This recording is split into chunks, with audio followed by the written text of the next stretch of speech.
يوم حضرت محضرين عزان أزور في اللون النور سخاتيري مقدمان لهنا قدينا وثاد هو الصاد دي خاد سيورخ في غريتن تفراس نصن ندانا ناي تفراس نشرا دي غريتن نايلان كتمازيغت لناي ديخ ربع دي غريتن نتوثلاين ياضن أم ثوثلايت تفرانسيست نجمي قوديني غريتن كان فانيسين أو تفراسي غريتن النوريلين يتمازيغت.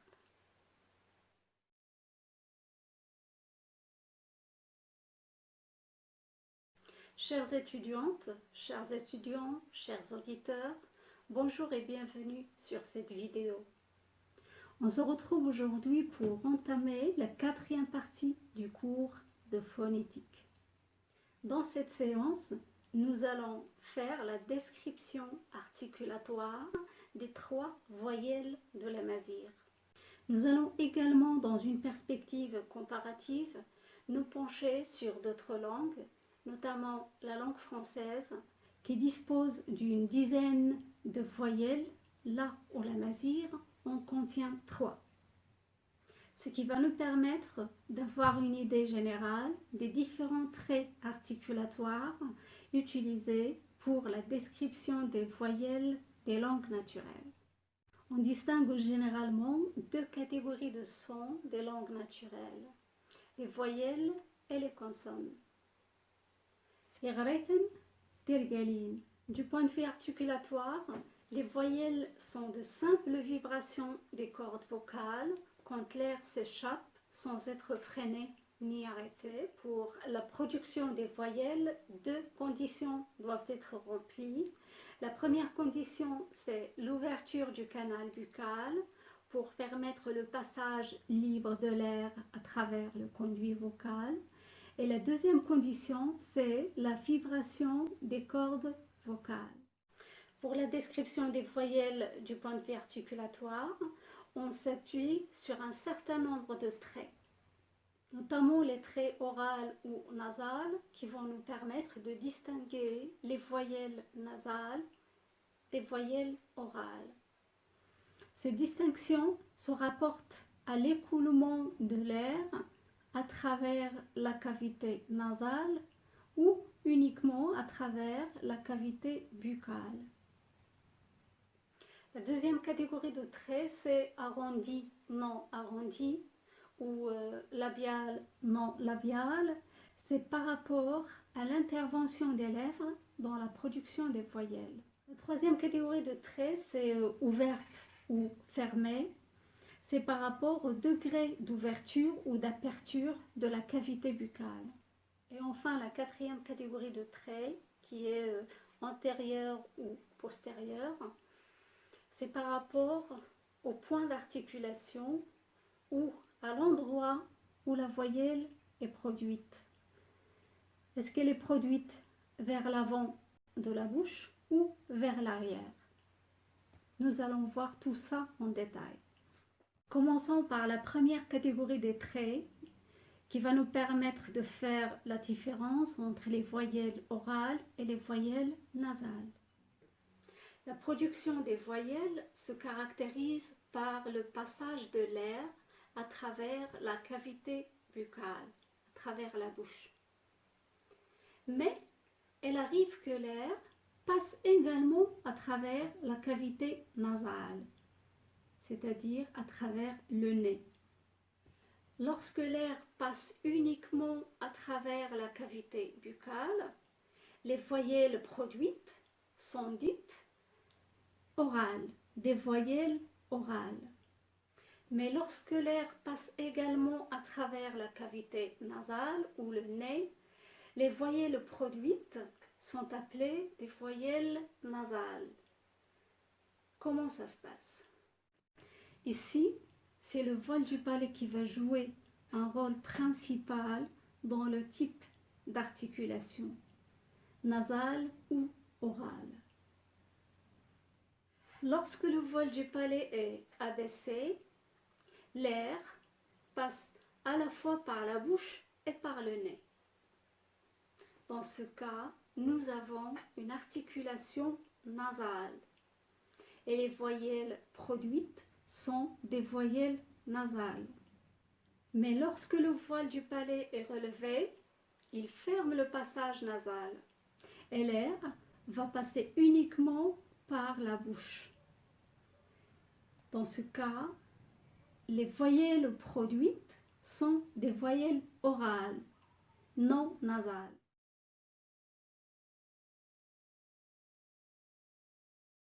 Voyons voir du côté de la masire. Est-ce que cette distinction orale-nasale est pertinente dans la description des voyelles de cette langue? Le système vocalique de la masire se compose principalement de 3 voyelles pleines, en plus de la voyelle neutre schwa, qui a un statut particulier en amazigh. Le schwa, qui n'a pas une valeur articulatoire en tant que telle et qui est utilisé uniquement au niveau graphique pour faciliter la lisibilité des suites de consonnes identiques. Donc le système vocalique amazigh est principalement ternaire. Nous disposons de 3 voyelles pleines. Nous avons le son I qu'on retrouve par exemple dans les mots illi, ini, ism, etc.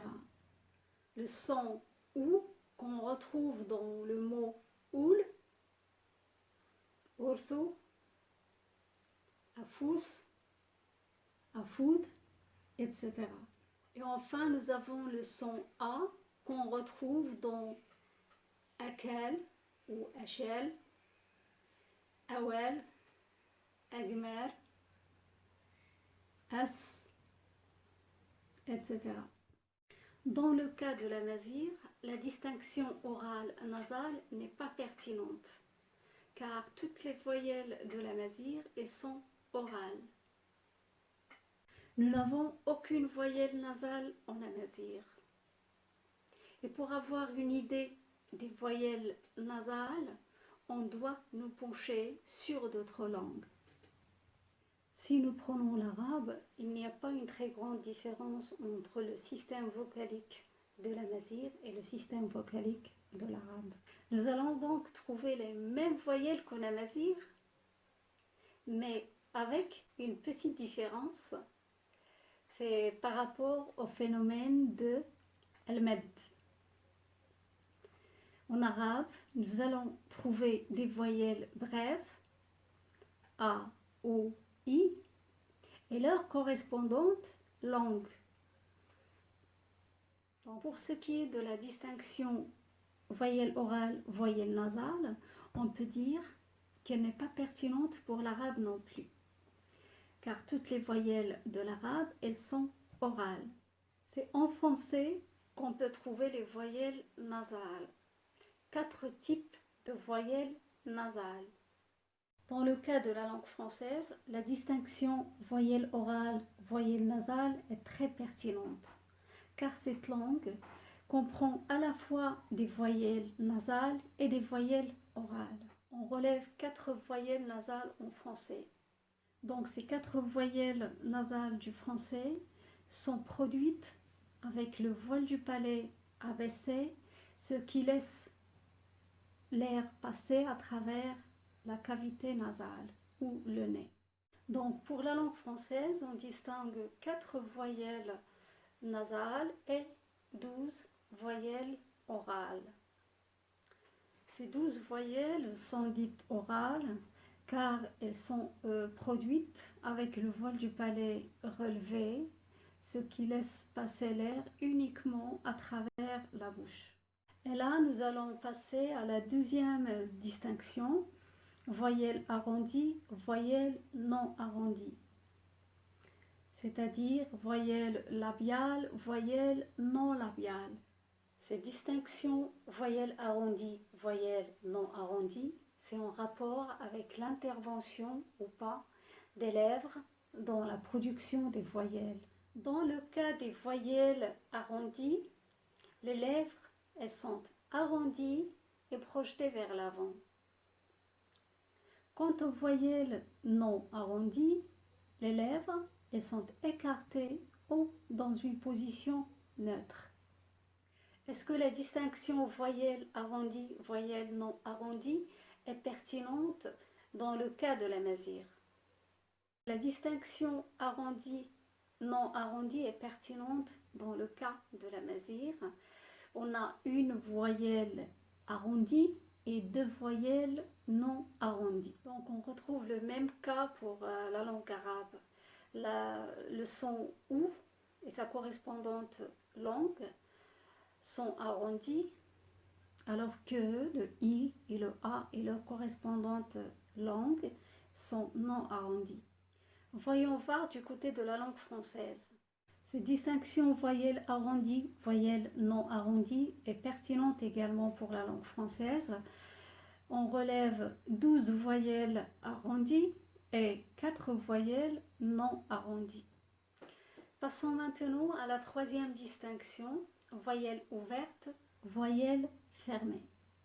Nous avons vu que les voyelles, toutes les voyelles, impliquent une ouverture du canal buccal. La distinction voyelle fermée, voyelle ouverte, c'est par rapport au degré d'ouverture ou d'aperture de la cavité buccale lors de la production de la voyelle. Voyelle fermée, ça ne veut pas dire qu'elle est complètement fermée. Ça correspond à une aperture minimale. Alors que voyelle ouverte, elle correspond à une aperture maximale. Ouverture maximale, ouverture minimale. Quelle est la différence entre les voyelles fermées et les voyelles ouvertes du point de vue articulatoire? Pour les voyelles fermées, la langue s'élève et il y a un rétrécissement de la cavité buccale. Mais pour les voyelles ouvertes, la langue est en repos ou peu élevée et il y a une aperture dans la cavité buccale. Donc la langue s'élève pour la production des voyelles fermées et il est en repos pour la production des voyelles ouvertes.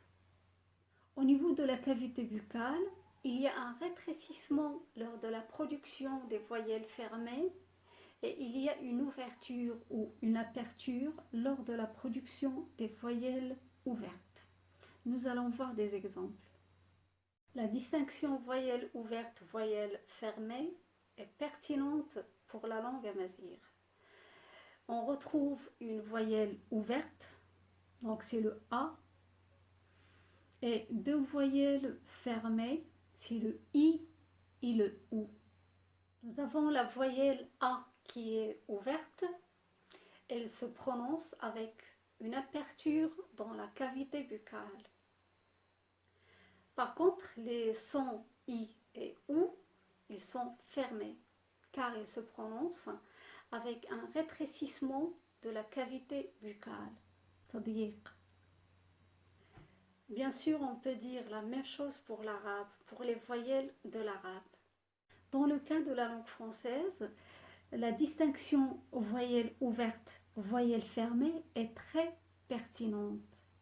Pour les voyelles de la langue française, on ne distingue pas uniquement deux degrés d'aperture, une aperture minimale qui correspond aux voyelles fermées et une aperture maximale qui correspond aux voyelles ouvertes, comme c'est le cas pour l'amazigh, pour les voyelles de l'amazigh. Mais on distingue 4 degrés d'aperture. Le premier degré d'aperture, il correspond aux voyelles fermées. Le deuxième degré d'aperture correspond aux voyelles mi-fermées. Le troisième degré d'aperture correspond aux voyelles mi-ouvertes.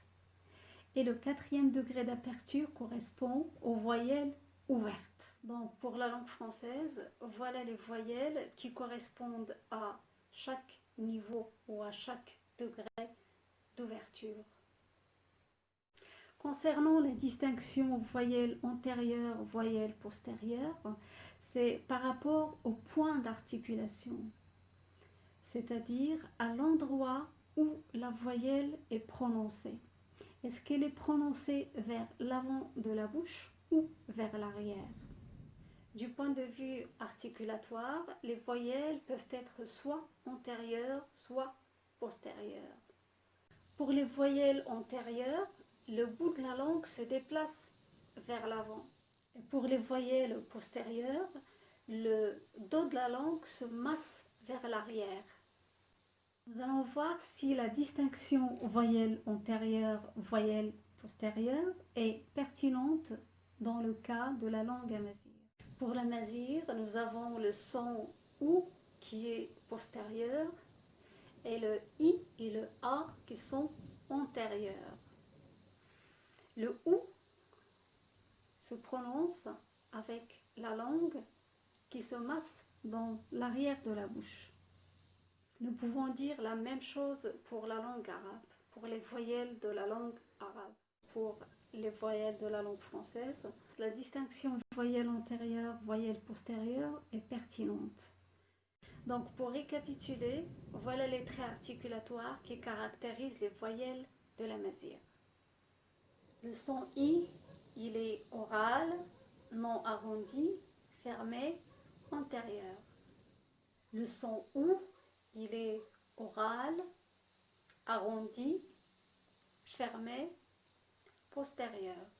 Le son A, il est oral, non arrondi, ouvert, antérieur.